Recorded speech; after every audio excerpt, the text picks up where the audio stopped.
انسانی تہذیب و ثقافت کا ایک ایسا حصہ جو صدیوں سے لوگوں کو متاثر کرتا آیا ہے، جو صرف تفریح کا ذریعہ ہے بلکہ انسانوں کے جذبات، احساسات اور خیالات کی ترجمانی بھی ہے۔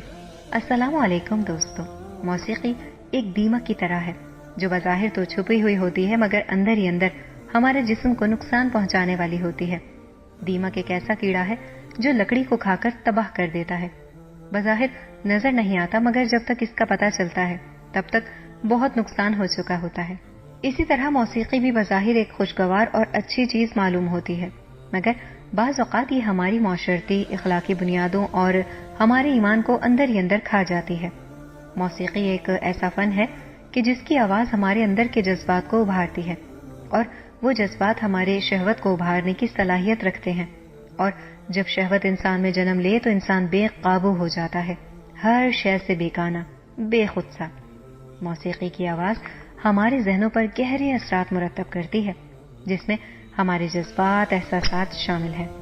پہلے گانے سنے جاتے تھے لیکن عصر حاضر میں کچھ خفیہ تنظیمیں گانوں کے ذریعے سے دنیا کو خفیہ پیغامات دیتے ہیں جو کہ کسی خطرے سے کم نہیں۔ انہی گانوں کے الفاظ میں شرکیہ کلمات کی بھی بھرمار ہوتی ہے۔ محبوب کو معاذ اللہ خدا تک کا درجہ دے دیا جاتا ہے۔ ہماری نوجوان نسل خاص طور پر غیر اخلاقی اور فحش گانوں کی جانب بہت جلدی مائل ہوتی ہے۔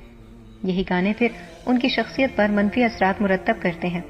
بعض اوقات موسیقی میں ایسے خیالات اور نظریات پیش کیے جاتے ہیں جو معاشرتی اقدار کے خلاف ہوتے ہیں۔ یہ نظریات دھیرے دھیرے لوگوں کے ذہنوں میں بس جاتے ہیں اور ان کی سوچ اور رویے کو بدل دیتے ہیں۔ مثال کے طور پر بعض پاپ اور ہپ ہاپ گانے جو منشیات، تشدد اور غیر اخلاقی تعلقات کی ترویج کرتے ہیں، نوجوانوں میں ان چیزوں کی جانب رجحان بڑھا دیتے ہیں۔ موسیقی کی صنعت ایک بے حد بڑی صنعت ہے جو اپنے گانوں کے ذریعے اربوں ڈالرز کما رہی ہے۔ اس صنعت میں کام کرنے والے لوگ موسیقی کو ایک پروڈکٹ کے طور پر بیچتے ہیں اور بعض اوقات وہ صرف مالی فائدہ حاصل کرنے کے لیے معاشرتی اقدار کو نظر انداز کر دیتے ہیں۔ فحش اور غیر اخلاقی سرگرمیوں پر مبنی گانے زیادہ فروخت ہوتے ہیں اور اس وجہ سے انہیں زیادہ پذیرائی بھی ملتی ہے۔ یہاں پر بھی موسیقی ایک دیمک کی طرح اپنا اثر دکھا کر ہمارے معاشرے کے ڈھانچے کو کھوکھلا کر رہی ہے۔ دین اسلام میں موسیقی کے حوالے سے مختلف آراء موجود ہیں، تاہم قرآن و حدیث کی روشنی میں عمومی طور پر اس کی ممانعت کے دلائل جو علماء کرام پیش کرتے ہیں وہ میں یہاں پر پیش کرنا چاہوں گی۔ ہمارے علماء اور فقہ کی ایک بڑی تعداد موسیقی کو ممنوع قرار دیتی ہے۔ قرآن کریم میں اللہ تعالیٰ فرماتے ہیں، اور لوگوں میں سے بعض وہ ہیں جو لغو باتیں خریدتے ہیں تاکہ وہ علم کے بغیر اللہ کی راہ دین سے گمراہ کریں اور اس کا مذاق اڑائیں۔ یہی وہ لوگ ہیں جن کے لیے رسوا کن عذاب ہے۔ حضرت عبداللہ بن مسعود رضی اللہ تعالیٰ عنہ فرماتے ہیں کہ قسم اللہ کی، لہو الحدیث لغو باتوں سے مراد گانا اور راگ ہے، کیونکہ جب انسان موسیقی سنتا ہے تو اس کی نماز میں وہ خشوع و خضوع نہیں رہتا۔ موسیقی سنتے ہوئے ایک ایسا وقت بھی انسان کی زندگی میں آتا ہے جب نمازیں چھوٹنے لگتی ہیں، انسان اللہ تعالیٰ کی یاد سے آہستہ آہستہ غافل ہونے لگتا ہے۔ موسیقی سے مراد گانا بجانا اور اس کا ساز و سامان ہے۔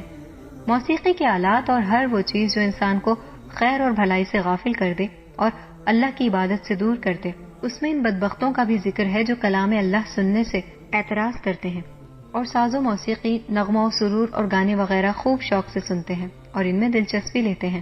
خریدنے سے مراد یہی ہے کہ آلات طرب و شوق سے اپنے گھروں میں لاتے ہیں اور پھر ان سے لطف اندوز ہوتے ہیں۔ امام مجاہد فرماتے ہیں کہ شیطان کی آواز میوزک گانا بجانا ہے۔ اللہ تعالیٰ نے ہمیں شیطان کی پیروی سے منع فرمایا ہے۔ ارشاد باری تعالیٰ ہے، اے ایمان والو، شیطان کے قدم بقدم مت چلو۔ جو شخص شیطانی قدموں کی پیروی کرے تو وہ تو بے حیائی اور برے کاموں کا ہی حکم کرے گا۔ رسول اللہ صلی اللہ علیہ وآلہ وسلم نے فرمایا، میری امت میں ایسے لوگ بھی آئیں گے جو زنا، ریشم، شراب اور میوزک کو حلال سمجھیں گے۔ حدیث کے آخر میں فرمایا کہ اللہ تعالیٰ ایسے لوگوں کو قیامت تک کے لیے بندروں اور خنزیروں میں مسخ کر دیں گے۔ رسول اللہ صلی اللہ علیہ وآلہ وسلم کا فرمان ہے، اس امت کو مسخ زمین میں دھسنا، مسخ صورتوں کا تبدیل ہونا اور قذف پتھروں کی بارش ہونا واقع ہوگا۔ ایک مسلمان نے عرض کیا، اللہ کے رسول صلی اللہ علیہ وآلہ وسلم ایسا کب ہوگا؟ آپ صلی اللہ علیہ وآلہ وسلم نے فرمایا، جب ناچنے والیاں اور باجے عام ہو جائیں گے اور شراب خوب پی جائے گی۔ اسی طرح ایک اور حدیث مبارکہ میں آتا ہے کہ نبی کریم صلی اللہ علیہ وآلہ وسلم نے فرمایا، بے شک میرے رب نے میرے اوپر شراب، ڈھولک بجانا اور رومیوں والا جوا کھیلنا حرام کیا ہے، اور غبیرہ سے بچو۔ یہ غبیرہ جو گندم اور جو سے تیار کی جاتی ہے، یہ پوری دنیا کی شرابوں کا 1/3 حصہ ہے۔ جابر رضی اللہ تعالیٰ عنہ سے روایت ہے کہ رسول اللہ صلی اللہ علیہ وآلہ وسلم نے فرمایا، مجھے 2 احمق اور بدکار آوازوں سے منع کیا گیا ہے، خوشی کے وقت گانے بجانے کا شیطانی نغمہ اور کسی مصیبت پر آہو بکا کرنا، چہرہ نوچنا اور گریبان چاک کرنا۔ جناب نافع بیان کرتے ہیں کہ حضرت ابن عمر رضی اللہ تعالیٰ عنہ نے بانسری کی آواز سنی تو انہوں نے اپنی انگلیاں اپنے کانوں پر رکھ لی اور راستے سے دور چلے گئے، اور پھر مجھ سے پوچھا، اے نافع، کیا بھلا کچھ سن رہے ہو؟ میں نے کہا نہیں، تو انہوں نے اپنی انگلیاں اپنے کانوں سے اٹھا لی اور کہا کہ میں رسول اللہ صلی اللہ علیہ وآلہ وسلم کے ساتھ تھا، تو آپ صلی اللہ علیہ وآلہ وسلم نے اس طرح کی آواز سنی تو آپ نے ایسے ہی کیا تھا۔ اسلامی علماء کی بڑی تعداد نے ان آیات اور حدیث کی بنیاد پر موسیقی کو ممنوع قرار دیا ہے۔ امام ابن القیم، امام غزالی اور دیگر بڑے علماء نے اپنی کتابوں میں موسیقی کے نقصانات اور اس کی ممانعت پر زور دیا ہے۔ امام قرطبی فرماتے ہیں کہ اگر صرف بانسری کی آواز پر ایسا رد عمل ہے تو گانے بجانا کیسا ہے؟ قرآن و حدیث کی روشنی میں یہ واضح ہوتا ہے کہ اسلام میں موسیقی کی ممانعت پر کافی زور دیا گیا ہے، تاہم بعض علماء نے کچھ مخصوص حالات میں نرم رویہ بھی اختیار کیا ہے، جیسے نعت خوانی یا ایسی نشید جو اللہ کی یاد دلانے والی ہو۔ اس سلسلے میں ہمیں اعتدال کا راستہ اختیار کرتے ہوئے قرآن و سنت کی تعلیمات پر عمل پیرا ہونا چاہیے اور غیر ضروری لہو و لعب سے بچنے کی کوشش کرنی چاہیے۔ موسیقی کے نقصانات کیا ہیں؟ موسیقی سننے سے ہمارے وقت کا بہت ضیاع ہوتا ہے، اور موسیقی اللہ تعالیٰ کی یاد سے غفلت کا سبب بنتی ہے، اور موسیقی ہمیں اللہ تعالیٰ کی عبادت کرنے سے، اس کے ذکر کرنے سے دور کر دیتی ہے۔ ایک مومن کے لیے اس کا ایک ایک لمحہ بے حد قیمتی ہوتا ہے۔ وقت بھی اللہ تعالیٰ کی نعمتوں میں سے ایک نعمت ہے، جس کا ہم نے کیا کیا استعمال کیا، اس کے بارے میں ہم سے پوچھا جائے گا۔ اس لیے بندہ مومن کو چاہیے کہ وہ اپنے وقت کو بہتر سے بہترین کاموں میں صرف کرے۔ موسیقی میں جو فحش مواد کا استعمال کیا جاتا ہے، اس سے موسیقی سننے والے کی اخلاقی حالات اور جذبات خراب ہو سکتے ہیں۔ بعض قسم کی موسیقی ہمارے جذبات کو بے قابو کر دیتی ہے، جیسے کہ غمگین موسیقی ہمیں اداس کر دینے کی صلاحیت رکھتی ہے۔ پرتشدد موسیقی سننے والے افراد میں جارحیت اور غصے کے جذبات کو بڑھاوا دے سکتی ہے۔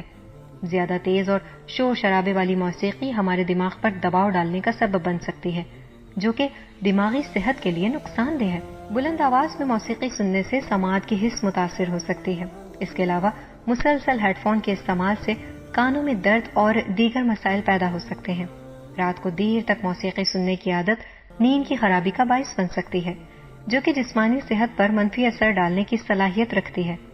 موسیقی کے نقصانات کو مد نظر رکھتے ہوئے ہمیں یہ سمجھنے کی کوشش کرنی چاہیے کہ یہ کس حد تک ہماری زندگیوں پر اثر انداز ہو رہی ہے۔ اعتدال اور توازن کی راہ اپناتے ہوئے ہمیں ایسے ذرائع کا انتخاب کرنا چاہیے جو ہماری ذہنی، جسمانی اور روحانی صحت کے لیے مفید ہو۔ اسلامی تعلیمات کی روشنی میں ہمیں موسیقی کے منفی اثرات سے بچنے کی کوشش کرنی چاہیے اور اپنی زندگی کو بہتر بنانے کے لیے مثبت سرگرمیوں میں مشغول رہنا چاہیے۔ جو لوگ کہتے ہیں موسیقی روح کی غذا ہے، غلط کہتے ہیں۔ اگر موسیقی واقعی روح کی غذا ہوتی تو ہم اس سے کبھی بھی نہ اکتاتے۔ آپ نے غور کیا ہوگا، ہم کبھی بھی ایک گانا کئی سالوں تک نہیں سن پاتے، بلکہ روزانہ کی بنیاد پر یا ٹرینڈ کے حساب سے گانے بدل بدل کر سنے جاتے ہیں۔ تو پھر روح کی غذا کیسے ہو گئی؟ روح کی غذا صرف اور صرف کلام اللہ ہے۔ سائنس کے مطابق موسیقی، ورلڈ ہیلتھ آرگنائزیشن کے مطابق 1.1 بلین نوجوان اور بالغ افراد کو بلند آواز میں موسیقی سننے کی وجہ سے سماعت کی مشکلات کا سامنا کرنا پڑتا ہے۔ ٹینٹس، کانوں میں آواز سے آنا۔ بلند آواز میں اور طویل مدت تک موسیقی سننے سے کانوں میں گھنٹی کی آوازیں یا دیگر آوازیں سنائی دینے لگتی ہیں، جو کہ ٹینٹس کہلاتا ہے۔ ڈپریشن اور انزائٹی، مسلسل اداس اور غمگین موسیقی سننے والے افراد میں ڈپریشن اور انزائٹی کی علامات زیادہ پائی جاتی ہیں۔ تیز اور شور شرابے والی موسیقی سننے سے دل کی دھڑکن تیز ہو جاتی ہے، جو کہ جسمانی صحت کے لیے نقصان دہ ہو سکتا ہے۔ ایک تجزیے کے مطابق تیز موسیقی سننے سے بلڈ پریشر میں اضافہ ہوتا ہے۔ بلند آواز میں موسیقی سننے سے دماغ پر دباؤ بڑھتا ہے، جس سے دماغی تھکاوٹ اور ذہنی دباؤ پیدا ہو سکتا ہے۔ دل ایک کھیت ہے، کان، آنکھیں اور ناک پانی کے وہ راستے ہیں جن کے ذریعے دل کی کھیت پر وہی فصل اگے گی جو ہم ان 3 راستوں کے ذریعے اپنے دل کو پہنچائیں گے، چاہے وہ لہو ہو یا پھر کوئی خیر کی بات۔ میرے پیارے دوستو، موسیقی سننے کے متبادل تلاش کریں، قرآن کی تلاوت سن لیں، کوئی نعت سن لیں، آج کل بہترین نشید موجود ہیں، وہ سن لیں، اس میں میوزک والی نشید سے بچا جائے۔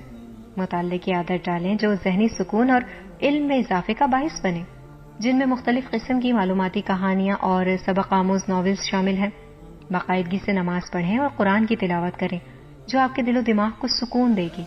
ان چیزوں کو اپنی زندگی میں شامل کرنے سے آپ اپنی جسمانی، ذہنی اور سماجی صحت کو بہتر بنا سکتے ہیں اور موسیقی کے نقصانات سے محفوظ رہ سکتے ہیں، کیونکہ ساتھیو، یہ زندگی تو محض اذان سے نماز تک کا سفر جتنی ہے، اس لیے وہ کام اسی میں ہو جائے جو رب کے قریب کرے۔ یہاں جو مزہ اور لطف ہے وہ یہی رہ جانا ہے، اس لیے ہم سب کو چاہیے کہ جتنا ہو سکے بچنے کی کوشش کریں، کیونکہ میں مانتی ہوں کہ ہم اس نشے میں بہت ڈوب چکے ہیں، لیکن ایک کوشش تو کی جا سکتی ہے جو ہمیں صالح اعمال کی جانب بڑھنے میں مدد دے۔ پھر حاضر ہوں گے، تب تک چینل کو شیئر کرنا نہ بھولیں، اور اس حوالے سے آپ کیا رائے رکھتے ہیں ہمیں کمنٹ باکس میں ضرور بتائیں۔ اس کے علاوہ آپ ہم سے اور کس طرح کی کہانیاں اور معلوماتی ویڈیوز چاہتے ہیں وہ بھی لازمی بتائیں۔